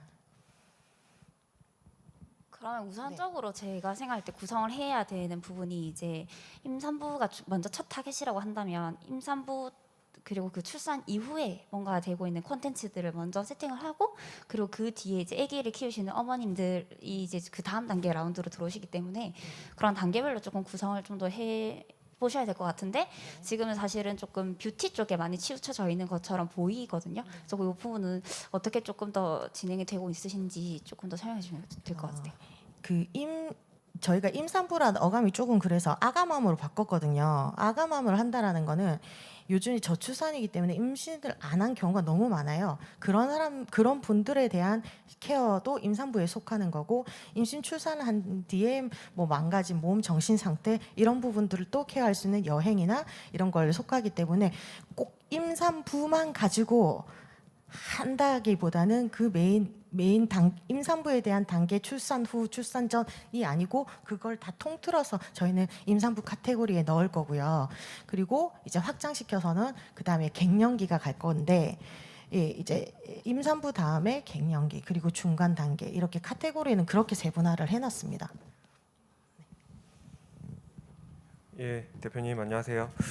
그 플랫폼이 조금 성공을 하려면 많은 사람들이 자유롭게 드나드는 이런 어떤 놀이터가 돼야 될 것 같은데 아까 그 수익 모델을 보니까 과금 정책을 미리 좀 쓰시는 것 같더라고요. 근데 뭐 닭이냐 먼저냐 뭐 이게 달걀이 먼저냐 그런 부분인데 사실 이게 어느 정도 좀 이렇게 유저나 이런 것들이 좀 많이 확보되고 야놀자처럼 야놀자도 그렇게 시작했지 않습니까? 근데 이렇게 뭐 과금을 하게 되면 충분히 이렇게 뭐 사람들이 뭐 이해를 할 텐데 처음부터 과금을 가져가면 조금 이렇게 위험하지 않으실까라는 그런 부분들은 어떻게 생각하시는지? 말씀하셨던 것처럼 뭐 닭이 먼저는 그건 먼저인데요. 저희는 기존에 고객들이 이제 제휴된 업체와 함께 한 300만 명 정도가 바로 저희 이제 서비스를 하기 위해서 이제 임산부 같은 경우에는 코로나 이후에 전국에 숨어 있는 그 국가에서 제공하는 그런 것들을 이제 그 지역 기반으로 다 올려놨어요. 그래서 그 유저들은 이제 어렵지 않게 올 수가 있는데 거기서 그 다음 이제 수익률을 빠르게 이제 발생시키는 부분이 문제이기 때문에 저희는 유저를 이제 오픈시키면 좀 빠르게 먼저 보여드리고 그 이후에 투자를 받아도 상관은 없거든요. 그래서 일단 그런 단계별로 유저는 이제 확보하고 있다고 말씀드리고 싶어요. 네, 그 다음 또 질문 있으신가요? 그러면 제가 그 지금 두 번째 Y2M 골프와 세 번째 지금 핑크 투어 같은 경우에는 초기 창업 기업이 아니라 지금 성장 단계에서 이제 피벗 내지 서비스 확장의 개념이라 투자자 관점에서 이런 부분들도 좀 궁금해하실 것 같은데요. 그러면 이 회사가 지금까지 10년, 10수년 쌓아온 여러 가지 자산들을 기업 가치로 봤을 때 이 회사는 투자자가 투자할 수 있는 금액과 회사의 밸류에이션 간의 갭이 꽤 크지 않을까라는 생각도 할 수 있거든요. 회사의 가치라는 부분에 대해서는 좀 어떻게 생각을 하실까요? 저 같은 경우에는 뭐 이제 기업을 운영하시는 분마다 그 수익에 대해서 어느 정도 배분하는 게 굉장히 크게 차지한다고 봅니다. 근데 저는 이제 기업 가치를 지금 당장을 매결하면은 저희는 지금 현재로서는 50억으로 이제 들어가고 매출이 올라오는 것까지 봤을 때 그렇게 지금 현재 매일같이 5년 이상 쌓아온 컨텐츠가 있기 때문에 그렇게 말씀드리고 싶고요. 그러니까 시스템이 바로 우리가 앱이 오픈됐다고 가정했을 때 말씀드리는 겁니다.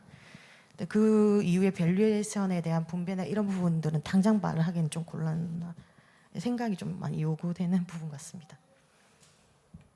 투자자의 그 시각과 투자자가 미래 시점에 이 점유하고 싶은 수익의 형태가 그 어떤 건지를 좀 생각해 보셔야 될 것 같아요. 네, 이 부분은 좀 그 시각의 어떤 차가 온도 차가 있을 것 같다라는 생각이 들긴 하는데 뭐 네트워킹에서 좀 더 말씀 나눠 보시고요. 네, 시간이 한 20 정도 남았는데 대표님 마지막으로 한 말씀 하실 부분 있으시면 말씀해 주시고 네. 마무리 부탁드립니다. 제 부산 같은 경우에 부산에서 이렇게 단디 벤처 포럼이랑 인연이 돼서 오늘 발표 기회가 생겼는데요. 특히나 국제 관광 도시라는 타이틀도 달고 있습니다. 하지만 부산에서 이런 제가 한 3년 정도 지자체나 이런 다양한 분들을 접촉을 시도를 많이 했지만 결국에는 쉽지 않은 부분, 충분히 이제 관광에 대한 펀드가 조성이 되어 있음에도 불구하고 그런 이제 시드부터가 시작이 어려운 현실이라는 걸 많이 느꼈고요. 제가 서울의 관광공사에 지사도 있었지만 야, 서울을 갔어야 됐나라는 정도의 계속 이렇게 이제 데스밸리를 극복하고 이렇게 이제 환경적인 문제까지 오다 보니까 업력이 또 높아졌는데 투자 자체의 시드나 아니면 국제관광도시나 이런 새로운 관광에 있는 좀 그런 큰 기업들이 나오기 위해서는 좀 과감한 관광에 대한 투자가 필요하고 그리고 많은 자원들이 콘텐츠들이 개발되면 충분히 큰 부산에 있는 새로운 경제 활동이 이루어지리라고 저는 네, 생각합니다. 감사합니다. 이것으로 발표 마치도록 하겠습니다.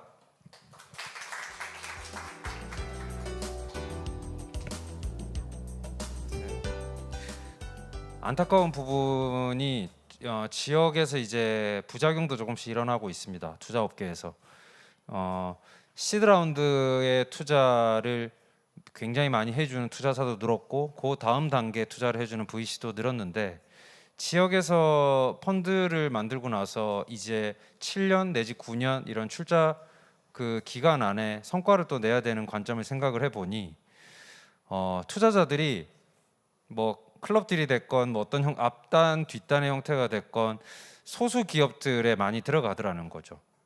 이게 투자자들을 탓할 문제는 아니거든요.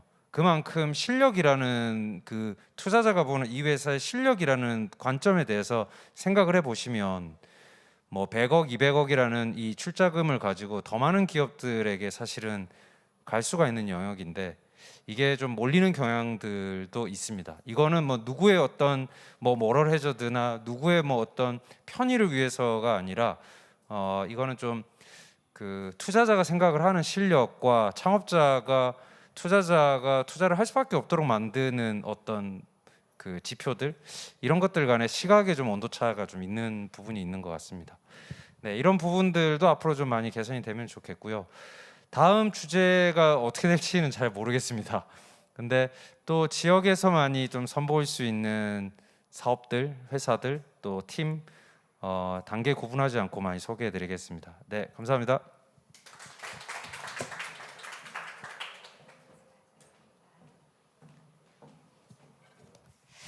네, 이렇게 해서 세계 기업의 IR 발표는 마무리가 됐습니다. 수고해주신 우리 강종수 단장에게도 박수 부탁드릴까요? 수고하셨습니다. 고맙습니다. 자, 여러분은 유튜브 스트리밍으로도 단대 벤처 포럼 함께 하고 있습니다. 오늘 49회를 맞았고요. 도시재생과 관광 스타트업이라는 큰 주제로 우리 부산에 특화된 관광에 특화된 기업들의 IR 피칭 의미 있게 들어봤습니다. 자, 이제 마지막으로 앞서도 예고해 드렸습니다만 부산 스타트업에 필요한 법률 상식이라는 주제로 미니 강연을 좀 준비해 봤습니다.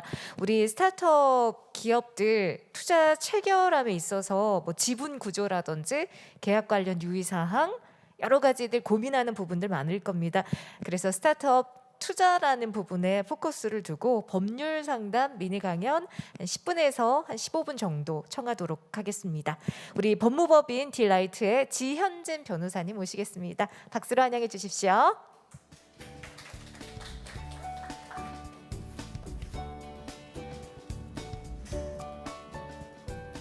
네, 안녕하세요. 법무법인 딜라이트 부산 사무소에 근무하고 있는 지현진 변호사입니다. 오늘 제한된 시간 안에 제 딴에는 너무 많은 얘기를 드리고 싶지만 최대한 짧게 그리고 지루하지 않게, 이게 사실은 법이라는 게 낯선 이야기이기 때문에 쉽게 지루해질 수 있어서 최대한 지루하지 않게 큰 덩어리 부분만 대표님들께 찍어드리고, 그러면 그 대표님들께서 평소 사업을 하시다가 잠깐만 이 부분은 한번 체크를 해봐야 되겠는데 라는 정도까지만 이해하신다면 제가 오늘 준비했던 바는 그 목표를 다 이루는 겁니다. 구체적인 어떤 내용에 대한 자세한 설명은 시간상 좀 어렵겠지만 한번 최대한 해보겠습니다. 자, 일단 저희 법무법인 딜라이트는요 2017년도에 설립이 돼서 스타트업 전문 로펌을 표방하면서 진행돼 왔습니다. 저희 얘기는 자세히 할 건 없는 것 같고요. 21년도 1월부터 부산과 대전에 분사무소를 설립했고 제가 부산 사무소에 근무하고 있습니다. 넘겨주십시오. 저희 이런 업무를 하고 있고요. 예, 이건 저희 홈페이지가 또 있으니까 저 상 탄 거 자랑 한번 하고요. 네, 예, 상 탔습니다. 네, 넘겨주시고. 네, 목차는 이렇습니다. 바로 넘겨주십시오. 일단은 처음에 회사를 설립하시면서 이런 문의들이 많이 들어오세요. 법인 언제 설립해야 됩니까? 개인 사업자하고 법인 사업자하고 뭐가 어떻게 다릅니까? 사실은 법적인 부분은 딱 하나 다르다고 보시면 돼요. 권리와 책임의 주체가 대표님 개인이 아니라 이제 주식회사라는 법인이 된다. 돈을 빌려도 법인이 빌리는 거고 대표님이 그걸 갚을 필요는 없다. 그 차이가 사실 중요하고 나머지 세금이나 이런 부분들은 부수적으로 그 상황에 맞춰서 이제 정리하시면 될 거고, 그보다 더 중요한 건 제가 볼 땐 사실상 차이점인 것 같아요. 이런 것들 선배 창업자님들한테서 많은 어떤 조언들 받으시고 계실 테니까 이런 부분만 짚고 법적으로는 권리 및 책임의 주체가 달라진다라는 말씀만 드리겠습니다. 이게 나중에 그럼 어떤 결과를 또 연쇄적으로 초래하는지는 투자 계약을 할 때나 그런 부분을 뒤에서 또 한번 언급을 드릴 수 있을 것 같습니다. 회사 설립할 때 어떤 부분을 고려하셔야 되느냐 이런 부분이 있는데요. 그런 것들은 설립하실 때 가셔서 한번 참고하시면 될 것 같고, 특히 이제 죄송합니다. 앞에 이 부분은 말씀을 드리고 싶어요. 지분 구성을 어떻게 하느냐 여기에 대해서 이제 심사위원님들도 초기 기업의 지분 구성에 대해서 좀 유익 있게 보시는 분들도 계신 것 같던데, 다른 것보다 저는 이제 법적인 얘기를 해드려야 되니까 간혹 대표이사님한테 주식을 몰아주는 경우가 있어요. 코파운더 분들이 있음에도 불구하고 향후 투자나 이런 것들을 용이하게 하기 위해서. 이랬을 때 나중에 대표이사님이 엑시트할 때 수익 분배할 때 증여세 부과 이슈가 생길 수 있어요. 그리고 외관상으로는 대표님이 이제 혼자 단독 주주처럼 되어 있는데 실질적으로는 이해관계가 코파운더 분들과 어떤 동일한 지위에 있다. 그랬을 때 향후 투자 계약에서 진술 보장에서 어떻게 그것을 잘 설명할 것인가에 대한 리스크도 있습니다. 그래서 초반 법인 설립하실 때 주주 구성을 이런 부분은 한번 법적으로 신경을 쓰시면 좋겠다. 넘겨주세요. 이제 투자 계약이라는 거 제가 좀 이제 그냥 상식적인 선에서 이게 왜 투자 계약을 왜 하느냐라는 부분을 좀 말씀을 드리고 싶어요. 여기 제가 이렇게 좀 적어놨지만 뻔한 얘기입니다. 이게 돈이 돌아야 회사가 성장을 하고 국가도 발전을 하고 국민 생활도 기여를 하게 되니까 그런 과정에서 돈을 들여오는 그런 매체가 바로 이제 투자 계약이라고 할 수 있는데요. 넘겨주시면. 투자 계약을 이제 왜 검토를 하셔야 되느냐? 사실 여기 뭐 심사위원분들도 와 계시지만 모든 투자자의 궁극적인 목표는 투자자 본인의 이익 창출이에요. 무슨 뭐 전략적 투자도 물론 있을 수 있겠지만 이익 창출이 불가능하다고 하면 투자를 하지 않죠. 결국 투자 계약서는 투자자를 위해서 작성하는 겁니다. 그럼 투자 계약서는 어떤 내용이 있겠느냐? 투자금을 보호하고 또 회수를 할 수 있는 안전장치들로 가득하다고 보시면 돼요. 예. 그리고 스타트업은 그러면 반대 입장에서 돈을 받아야 되고 또 투자자와 함께 서로 도움을 받으면서 이제 기업을 키워 나가려고 하면 경영권을 어느 정도 확보를 하고 동시에 투자에부터 필요한 정도의 그 정보 제공이나 이런 부분은 필요하지만 경영권이 침해되는 정도까지 이루어져서는 안 되거든요. 그러니까 뭐 특히 지분 관련 조항, 경영 관련 조항 이따가 구체적으로 한번 살펴볼 건데 그런 부분에 대해 있어서 경영권 침해까지 올 수 있지는 않을까?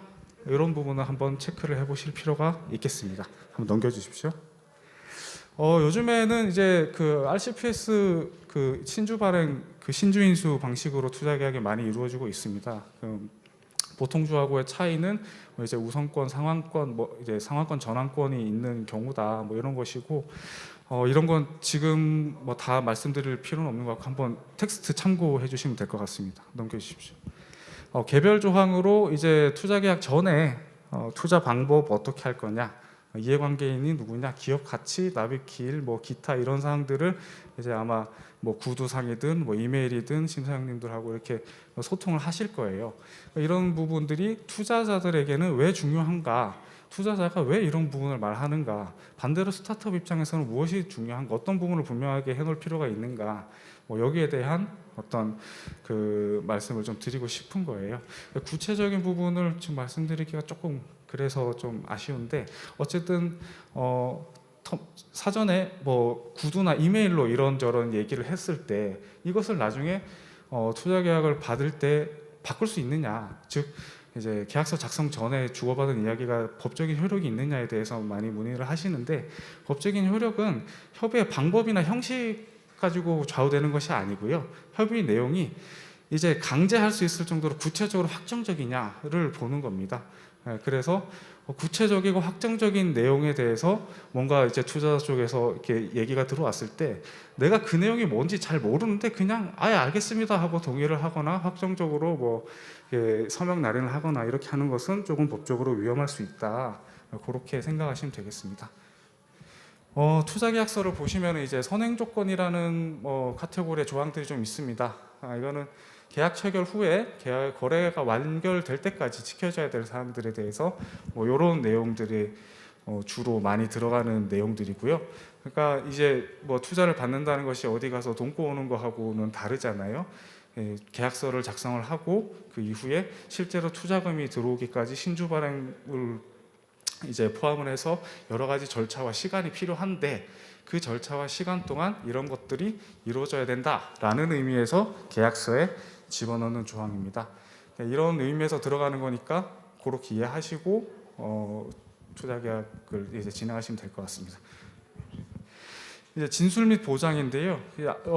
지금 일단은 아까 초반에 그 개인 사업자와 법인 사업자의 차이에 대해서 그 법률 관계를 누가 부담하느냐, 법인이 부담하느냐, 대표님이 부담하느냐의 차이가 있다라고 말씀을 드렸는데요. 지금 주식회사가 신주 발행을 해서 투자를 받으면 그 투자금을 받는 사람, 그리고 투자 계약에 따른 의무를 부담하는 사람은 대표님이 아니라 회사예요.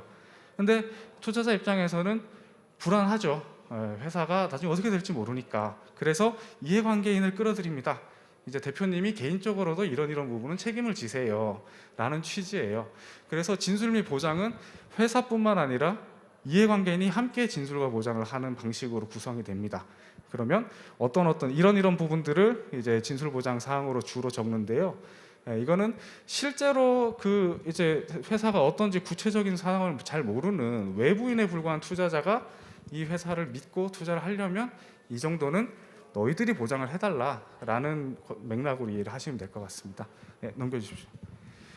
그러니까 방금 설명드린 내용인데요.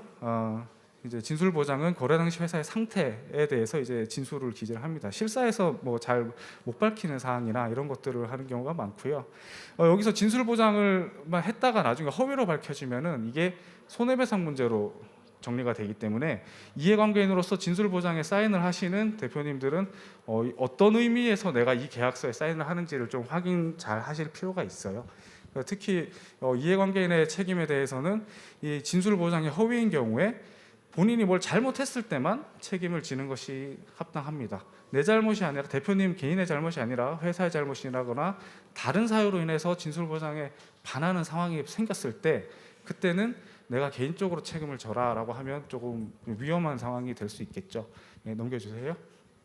그래서 이제 대표이사에게 불리한 손해배상 조항 사례를 제가 이제 한번 보여드리는데요.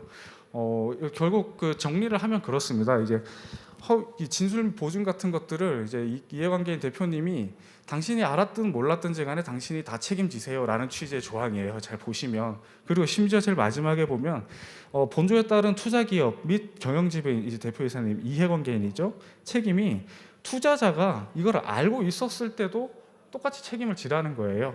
그래서 한번 넘겨주십시오.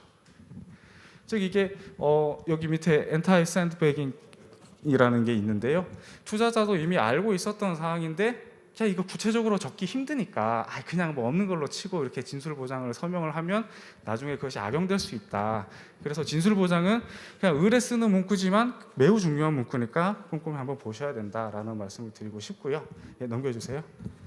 지분 관련해서 투자계약서에는 이런 조항들이 들어갑니다. 이제 이 지분 관련한 조항들은 이제 주식 양도를 이제 제한하거나 이럴 때 투자자의 서면 동의를 요구하는 그런 조항들이 있고요. 공동 매더 참여권, 이제 이해관계인이 대표님이 이제 사실은 스타트업 투자는 대표님 같은 그런 어떤 인적인 요소 그런 것들을 보고서 투자에 들어오는 경우가 많은데 대표님이 만약에 엑시트를 하신다. 그러면 투자자 입장에서는 애초에 내가 보고 투자하는 회사는 이 대표님이 없는 회사가 아닌데 그럼 나도 투자금 회수할래 라는 어떤 선택권을 줘야 돼요. 그래서 만들어진 게 이제 태글롱이라는 거예요. 대표님이 만약에 엑시트 하시면 나도 같이 나가겠어요 라는 투자자에 대한 권리를 주는 것이죠. 이제 뭐 우선 매수권, 증자참여 우선권 등등도 같은 맥락에서 수단을 조금 다르게 해서 결국 투자자의 그 보호하기 위한 그런 규정입니다. 네, 넘겨주세요. 경영 관련해서는 이런 조항들이 많이 있습니다. 이제 주식 인수대금을 사용하는 용도를 제한한다라는 것인데요. 그리고 투자금을 받을 때 이제 이거 집행할 내역이나 제한 용도 같은 것들을 당신들 어디에 쓸 겁니까? 왜냐하면은 뭐 IR이나 이렇게 하실 때 우리 회사가 왜 돈이 필요하고 이 돈이 앞으로 어떻게 쓰일 것이다라는 것에 대해서 투자 계약서에 넣는 거죠. 뭐 이런 경우에 또 일부 금액 이상이 되면은 투자자가 사전 동의를 해야만 집행할 수 있는 방식으로 체결되는 경우도 많아서 요거는 유의하실 필요가 조금은 있습니다. 뭐 이사지명권은 한번 뭐 보시면 될 것 같고요. 경영상에 대한 동의권과 협의권 뭐 이런 것들은 사실 그 스타트업의 어떤 물리적인 가치를 보고 투자한 것이 아니라 성장 가능성을 보고 투자를 했다면 경영이 예상 외에 비상식적인 부분으로 흘러가는 것들에 대해서 투자자도 이걸 터치를 할 수 있는 그런 권리를 주는 겁니다. 뭐 구체적인 이제 동의권 및 협의권의 대상이 되는 경영 행위는 뭐 이런 것들이 예시로 있고요. 넘겨주세요. 보고 및 자료 제출 의무도 있습니다. 그러니까 뭐 사전 뭐 동의 이런 걸 떠나서 회사가 어떤 거를 할 때는 사전에 이런 경영 행위를 할 겁니다. 뭐 그 자금을 집행을 할 겁니다라는 것들을 투자자에게 사전 보고를 하도록 명시해 놓는 경우가 많아요. 그리고 심지어 이제 투자자가 반대하면 그거를 집행을 못 하게끔 하는 경우도 많습니다.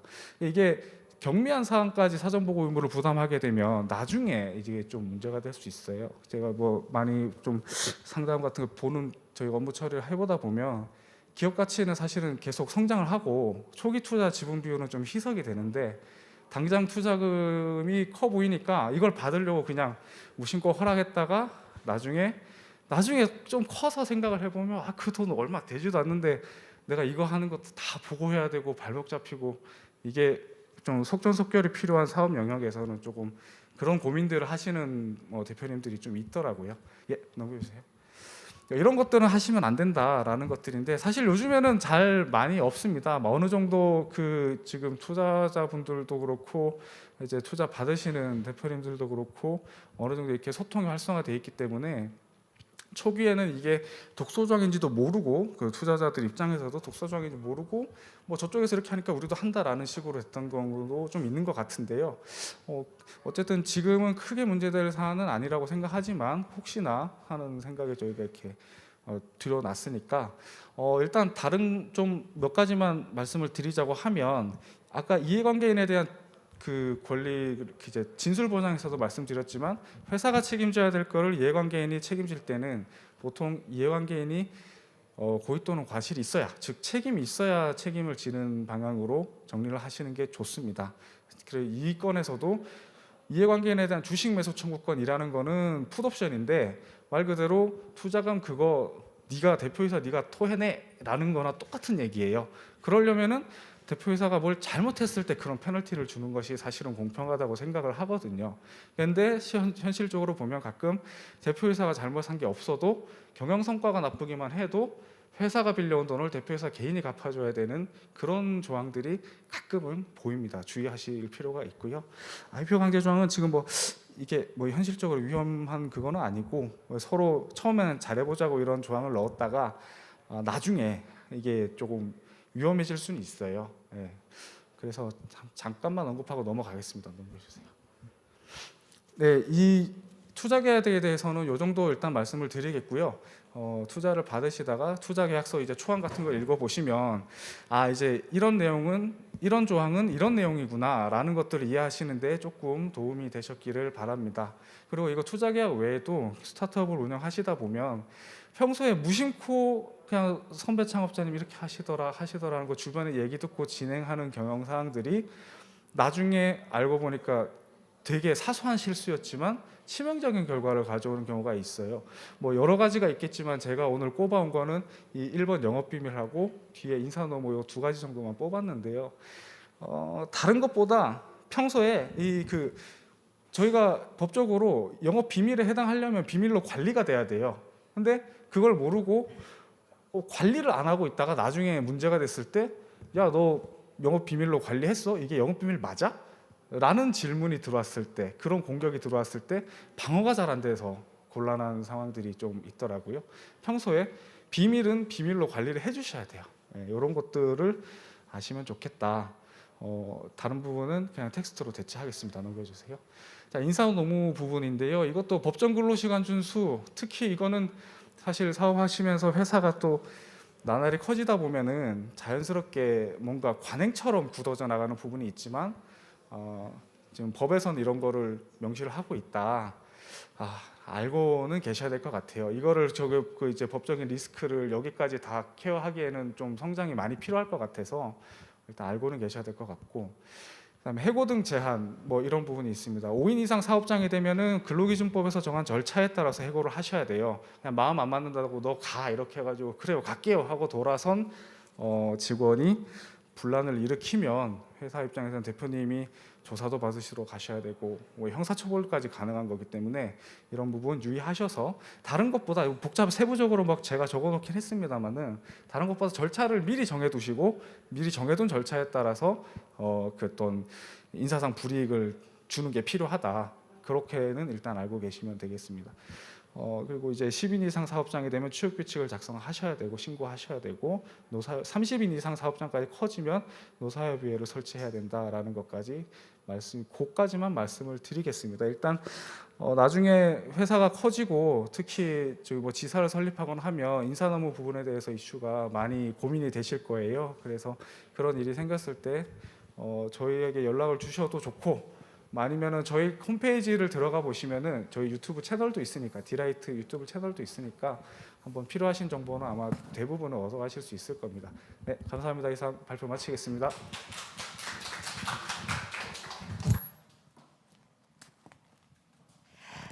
네, 도움이 많이 되셨나요? 네, 정말 많은 내용을 준비하셨는데 시간이 짧아서 아쉽습니다. 또 다른 기회에 정식으로 한번 모시도록 하겠습니다. 자, 긴 시간 동안 49회 단디 벤처 포럼, 오늘 도시재생과 관광 스타트업이라는 큰 주제로 함께했습니다. 49회입니다. 어떻게 보면 50회가 되면은 반세기라는 느낌도 드는데요. 50회 때는 더 알찬 모습으로 저희 단디 벤처 포럼 함께 하도록 하겠습니다. 격월 마지막 주 수요일에 만날 수 있으니까 그때도 많은 분들 응원해 주셨으면 좋겠습니다. 오늘 단디 벤처 포럼 온라인 스트리밍으로 함께 보시는 분들, 그리고 현장에 계신 분들 모두 큰 박수로 마무리하겠습니다. 고맙습니다.